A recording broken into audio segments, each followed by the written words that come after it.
Hey Top Percenters, I'm Router Joey, and this is the new look FutureSight.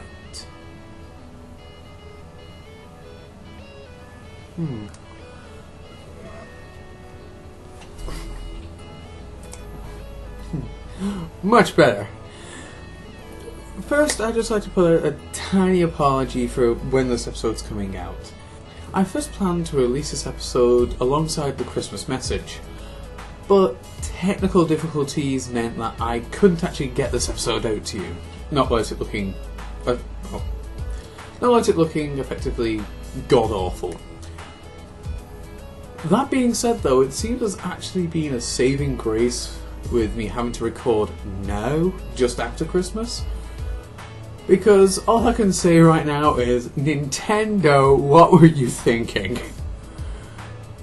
For those who aren't aware, the Pokebank has currently been taken down in Japan. Why?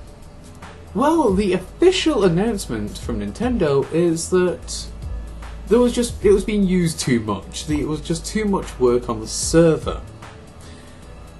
Personally, I don't buy that for an instant. Personally, I think it's the fact that your hack detection system doesn't work. You can head over to Kotaku right now and easily find an example of how Pokebank and Poketransfer are effectively letting hacked Pokemon through. We're talking about Italian Iron Fist Infernapes here. We're talking about shiny Dreamworld Torterras, and we're also talking about Wondertomb. Yeah, Spiritomb with Wonder Guard is able to make it through on Pokebank.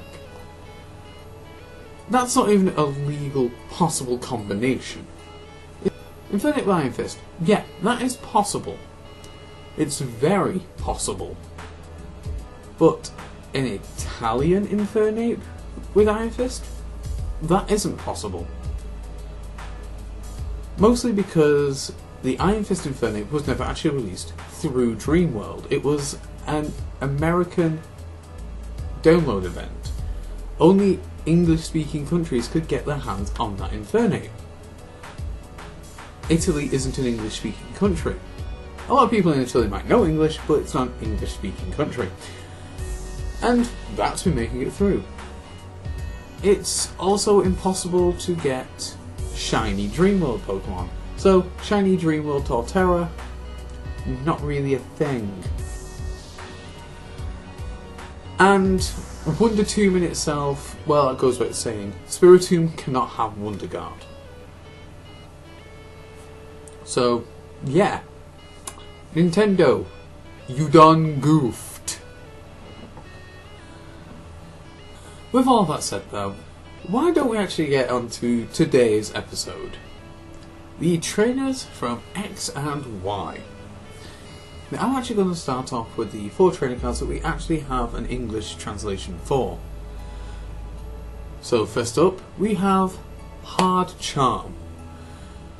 Hard Charm is a Pokemon tool that, when equipped to a Pokemon, will buffer 20 damage from attacks that Pokemon receives. Effectively, it's like Eviolite, except it no longer has to go onto a basic Pokemon, it can go onto any Pokemon. So effectively, it is Eviolite for everyone.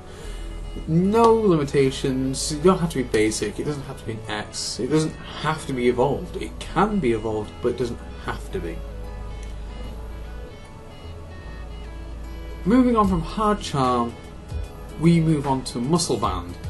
Now, I've covered Muscle Band before when we originally got scans of the XY cards from Japan, so I'll try and make this brief. Muscle Band is effectively Dark Claw for everyone. So as well, Dark Claw was a Pokemon tool card that could be attached to a Dark Pokemon, and it would increase that Dark Pokemon's damage output by 20. Muscle Band is once again a Pokemon tool, increases attack damage by 20. There's no limitation. It can go on basics, it can go on evolved Pokemon, it can go on fairy, grass, water, fire. Any Pokemon can use this. And this in itself kind of worries me. I say it worries me just for the whole fact that when we entered the X format, basically Pokemon's power creep, it basically leapt forward. We went from 10 years of a card game where Stage 2s might gain about 10 or 20 hit points, and in more recent years up to 30 on top of what was acceptable back in base set. We suddenly saw this jump to, basics having 170 hit points. Now they're taking utilities that we had back just in the last format that had to be placed on something specific. Eviolite for basics, Dark Claw for dark Pokemon, and they're now giving us Hard Charm and Muscle Band. These two cards that are now effectively Dark Claw and Eviolite, but they're generic. Now, after the game's power creep took such a leap, I don't know if generic support is a good move. Who knows, making the support generic could actually help balance out the game. I mean, I'm looking at Hard Charm, it's Eviolite that can work on Stage 2s, I'm liking that. But Muscle Band for everyone? So what you're saying is, you give us a powerful X Pokemon, and we can give it an extra 20 damage out of nowhere. I mean, this doesn't even limit it to Darkrai, Vital. This is everything. We're talking about Mega Blastoise, Mega Venusaur, the new Skarmory, and even the new Emolga if you wanted to. Or anything like was in the last format that was pretty powerful already. I mean, Rayball's become a huge thing recently. Imagine Rayquaza being able to turn around and say, here's 50 damage per energy I discard, plus 20. So now to take out most X's, Rayquaza no longer needs to drop 4 energy, it can drop 3. It's got Muscle Band, it's doing an extra 20, that's 170 right there. It's more accessibility, it doesn't need to rely on Hypnotoxic and Burbank anymore. It can still have those tools, but it doesn't need those tools. So, as you can see, I'm a bit wary about things becoming, about utilities like these becoming generic. Do I think it's a bad thing that they're becoming generic in general? Not really. As I said, it could help Stage 2s, it could actually help level out the playing field for everyone. But it could also turn around and make some problems in the format a lot bigger. But enough about that, let's move on to something a bit more original, shall we? And let's start with Red Card. Red Card here is a trainer item card that effectively turns around and allows you to use a half Judge. Now, for those who don't know or don't remember Judge, it used to be a supporter card that would make you and your opponent take your hand, shuffle it into your deck, and then draw 4 cards. Red Card is effectively the exact same mechanic, but it's only your opponent now. It's also a trainer item, so you can still use your supporter. You can turn around and say, you can turn around to your opponent who's just used Tropical Beach and go, here's Red Card, shove your hand back in, draw 4 cards. You can effectively nullify Tropical Beach for them, or at least make it so they don't net as much advantage from it.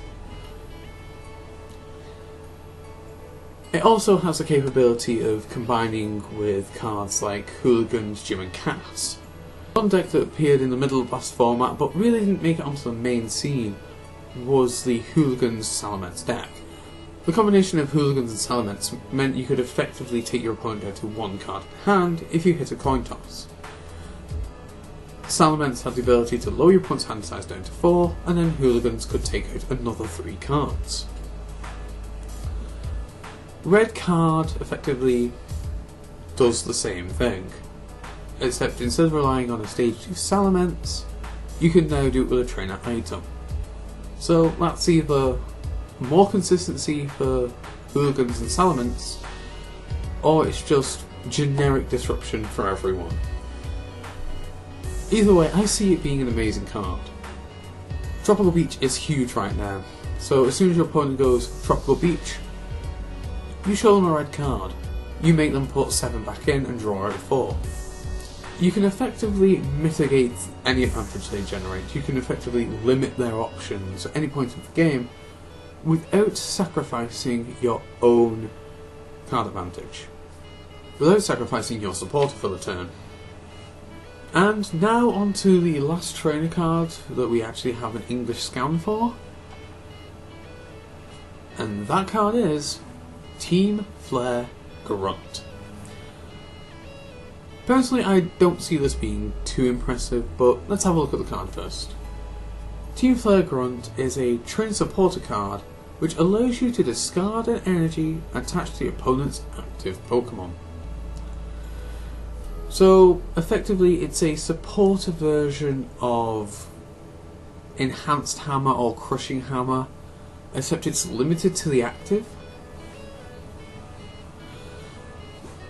Now, if the active Pokemon is a problem for you and getting rid of energy is going to help you with the active Pokemon, then sure, Team Flare's Grunt is going to be fine, it's going to be dandy, it's going to be great. But what if your opponent is setting up a problem on their bench? Team Flare Grunt doesn't do anything for you, does it? The only way to actually make use of it is to use Capture. It's like, here's Capture, here's my coin toss, hit the coin toss, bring it out, Team Flare Grunt, get rid of the energy. Problem solved. But if you're going to do that, why not just run Crushing Hammer? Crushing Hammer itself has a coin toss, yeah. But you don't need to use Capture or your supporter for the turn to do it. If you're going to rely on Capture, you're already using the coin toss. They'll just go, here's Crushing Hammer, coin toss, hit the coin toss, get rid of the energy on your bench. You still have your supporter for the turn, and it also means that those catches you're running in your deck, you can save them for when you want to bring something out to knock it out, not just to get rid of a problem. Unless, of course, knocking out the Pokemon gets rid of the problem, but that's neither here nor there. You knock out the Pokemon, that problem is gone, but you're not going to use your supporter to get rid of an energy on that Pokemon and then knock it out. You're just going to proceed to knock it out. The energy is going to go to the same place anyway. And now we find ourselves moving on to the trainer item cards that we only have Japanese scans for. Does that make them any less important? Nope. Are some of them pretty good? Hell yes. First we'll start with Max Revive. Max Revive, contrary to what you may believe from its name, doesn't bring a Pokemon from your discard pile back onto your bench. It allows you to shuffle one Pokemon from your discard pile back into your deck. Now, the fact that it's called Max Revive, I think, is quite misleading. Just for the whole fact that, well, you're not reviving the Pokemon, you're putting it back into your deck. And it's one Pokemon. If you want to revive a Pokemon, then we've had Revive in the past, and off the top of my head I can't remember if it's been reprinted or not in a legal set. But either way, we had the old Revive, which was a case of play a trainer item, get a basic, put it on your bench. That was fine, that was dandy, that was great. But now we've got Max Revive, which shuffles one Pokemon back into your deck. And to be honest, I think it's kind of pointless. We've got one Max Revive for one Pokemon. Or we could use Super Rod, which can grab us 3 Pokemon, or 3 energy, or 2 Pokemon and an energy, or 2 energy and a Pokemon, or any combination like that. Super Rod is just infinitely more versatile with Max Revive. Max Revive turns around and says, one Pokemon into the deck. Yay. So effectively they're saying use 3 max revives and you've effectively used 3 cards to do half the job of 1 card that's currently in format. I can't see why they've printed this card. As I've said, we've got Super Rod, we've had Night Maintenance in the past. We've had Pokemon Rescue before, which was effectively the same card, but you picked up the Pokemon from your discard pile and put it into your hand, meaning it was there, ready to be used. If you picked up a basic, you could play it straight down. If you picked up an evolution, you could evolve something. Using Max Revive is effectively a case of you either using an inferior Super Rod, or if you're trying to use it like Pokemon Rescue, you need another card to fish out the Pokemon you've just picked up. And to be honest, I don't see that being effective at all. Especially, as I said, it's just inferior to so many other cards that we currently have in format. But enough rambling about that, let's move on to our next trainer item card. And that trainer item is Evolution Soda. This is another card I've covered briefly before, but I want to actually go back into it. And to be honest, this has to be one of my favourite cards from this set, along with the card that comes after it, but let's focus on this one now. Evolutionary Soda allows you to evolve a Pokemon that you have in play from your deck. And as I've mentioned before in the past, Evolutionary Soda might not save you a turn like Rare Candy does, but it just adds to your consistency. The fact that if you run any kind of Dark Evolution deck, you could now go, here's my Sableye, here's something that evolves on my bench. Evolutionary Soda, evolve it, use Sableye's Junk Hunt, grab Evolutionary Soda back. That stage 2, that potential stage 2 on your bench is guaranteed to be a stage 2 next turn, unless your opponent ends your hand away.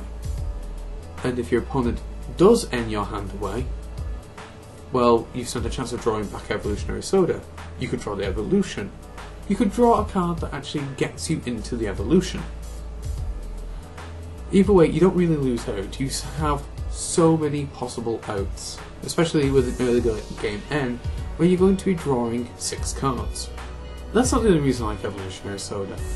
It can also save you a lot of resources. I saw a lot of people mention that when Evolutionary Soda was first actually brought to us, that, well, why doesn't it just add the card to your hand? Why does it play it straight down? It might as well just be a recruitment card instead of an evolutionary card. The thing with Evolutionary Soda is the whole fact that it's saving you resources in hand. It doesn't turn around and say, oh, drop 2 cards. It doesn't say, pay 2 cards from hand, evolve a Pokemon. It doesn't say that the Pokemon you evolve. It doesn't say that the evolution has to have a huge retreat cost or have low hit points like Level Ball or Heavy Ball would. It doesn't say you can only run 1 per deck like Master Ball does. What Evolutionary Soda does is it just says, is that a basic? Can it legally evolve this turn? Okay, go grab its evolution. Is that stage 1? Can it legally evolve this turn? Go grab your stage 2. It's just that simple. It's not a case of pay your cost, get your next step. It's not a case of you need low hit points or high retreat cost. It's just grab the next step. You might not be saving turns, but you're gaining consistency. And consistency in this game is huge. Consistency in any game should be huge, but in Pokemon it's never more prevalent. But anyway, enough rambling about that love affair. Let's move on to Roller Skates. Roller Skates are a trainer item card that allow you to flip a coin. If heads, draw 3 cards. I cannot state how huge I think this card's going to be. We've had in format Sharon, we've now got Tyranno. 2 supporter cards that turn around and say, draw 3 cards. Yay! You're drawing 3 cards off of a supporter there. Roller Skates, Roller skates is a case of you can draw 3 cards off a trainer item. Sure, it's on a coin toss, but you're not using your supporter for the turn, and drawing 3 cards is kind of worth a coin toss when it's not on your attack. Adding to the fact that we've already seen Darkrai lists that run Bicycle. I could easily see Bicycle being replaced by roller skates. Roller skates don't require you to annihilate your hand to draw more cards. You could have a hand of 10 cards. Play roller skates, hit heads, draw 3 cards. You can't do that with Bicycle. Also, the fact that with being a trainer item card, Sableye can grab it back, no worries whatsoever. It's simply a case of use roller skates, whether it hits or misses. Sableye, Junk Hunt, grab those roller skates back. Next turn, try again. As I've mentioned, roller skates are a trainer item card. You can use as many as you want per turn. So you get 2 in your discard pile. You can easily use Sableye to pick up 2. Picking up 2, it's not a coin toss. Each one's 50-50. You practically guarantee drawing 3 cards from 2 trainer items. That being said, you hit heads on both of them. You've just drawn 6 cards for the price of 2. And if you hit tails on both, well, you can junk on them. They become a free resource. It's an attempt a turn. I'm not saying you should focus your entire setup on just recycling roller skates, but grabbing at least 1 back a turn and reusing it as much as you can. Half the time you are going to reap the benefits, and the more you use roller skates, the more chances you have to reap those benefits. Turning 1 card into 3 on a coin toss, on a trainer item, that is huge, and I absolutely love this card for it. If people don't run this card, I will be immensely surprised, because, as I said, I think it's an amazing card.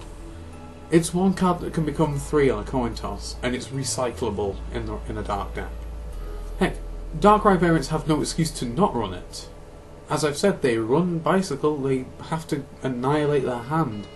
Potentially you could end up trying to waste resources to make use of Bicycle. With roller skates you don't need to do that. You can have a big hand and draw more. What more could you ask for? And the next trainer item card is Super Potion. Super Potion is effectively an updated version of its base set counterpart. The base set Super Potion would allow you to heal 40 damage from a Pokemon at the cost of 1 energy attached to that Pokemon. The new Super Potion is heal 60 for the cost of 1 energy.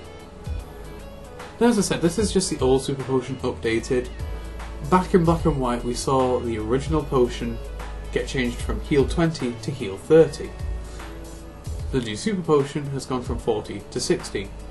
Effectively, for every 20 damage you heal, you're healing 30 instead.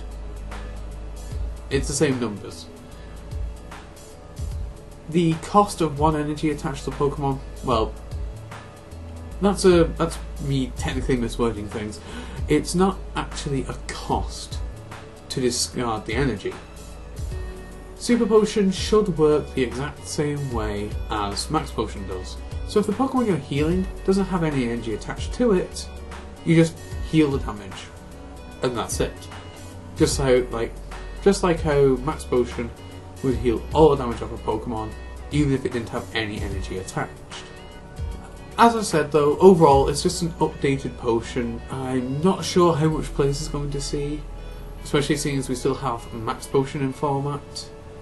It could see a lot of play, it could see next to no play. Only time will truly tell on that.